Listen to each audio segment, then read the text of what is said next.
Бүгүн 12 январда ыш көйгөйү кайсы мамлекеттик органдар элдерди уландырууда, алар кимдин кызыкчылыгына иштейт деген аталыштагы мамлекеттик жыйын өткөрүлдү.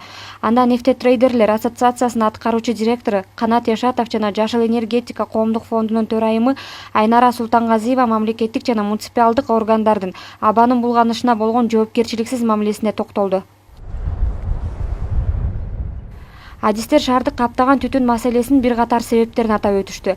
Алсак сапатсыз нефтини лабораториядан өткөрүп коюлган талапка тийиштүү параметрлерин чыгарбай туруп, ычтуулугу өйдө, нымдуулугу 50% түзгөн кара кече көмүрүн жана ага кайдыгер мамиле кылышкан атка минерлердин жоопкерчиликтеринин төмөндүгүнөн улам экенин белгилешти. ТЭЦ күнөөлүү. Эми ТЭЦтин жакында бир күнөөсү ачылды да, ачыкка чыкты да. Ушул жанагы аябай бышпаган, чийки, калорийности аябай төмөн, жана ычтуулугу өйдө, нымдуулугу 50% түскөн кара кеченин көмүрүн 1 миллион 200 тоннаны жакканы аз келгенсип, булар баягы билип туруп эле ошолордун көмүрү начар экенин жагып эле анан кийин бизди ыштай берет экен.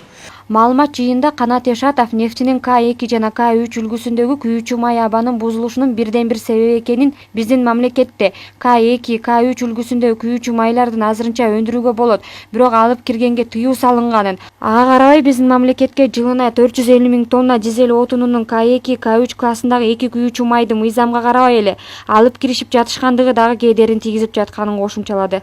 Мына 20 жылдын ноябрына чейин эле караганда 400 000 тоннага чейин дизель отундагы, бензиндагы кошуп санаганда 400 000 тоннага чейин баягы классы төмөнкү сапаты начар күйүүчү майлар кирип атат. Былтыркы жылда ал индикативный баланста К4, К5 классындагы гана отун кирет деп кол коюлган болчу. Быйылкы жылды карасак, чын эле ал жерде ошол жерде К2, К3 анда киргенге уруксат деген баягы кол коюлуп турат.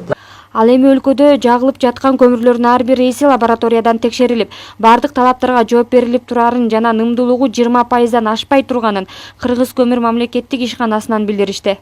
Биздин мисалы бул Бишкек жылык электр борборуна келип түшкөн көмүрлөр ар бир партиясы жана лабораториядан текшерүүдөн өтүп турат. Бул ар бир партия дегенибиз бир состав. Бир составда 10 вагон болот, ал ушу 600-650 тонна.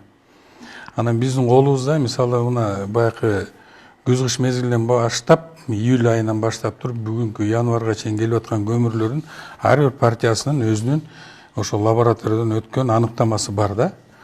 Жогоруда айтылгандай, абанын бузулушуна бир гана көмүр маселеси эмес, күйүүчү май жана таштандылар да залакасын тийгизүүдө. Айта кетсек, 1 литр К2 күйүүчү май 500 мг, ал эми К5 10 мг күкүрт камтыйт. Бул биздин булганган аба менен дем алып жатканыбызга өтө кооптуу экенин адистер белгилешет.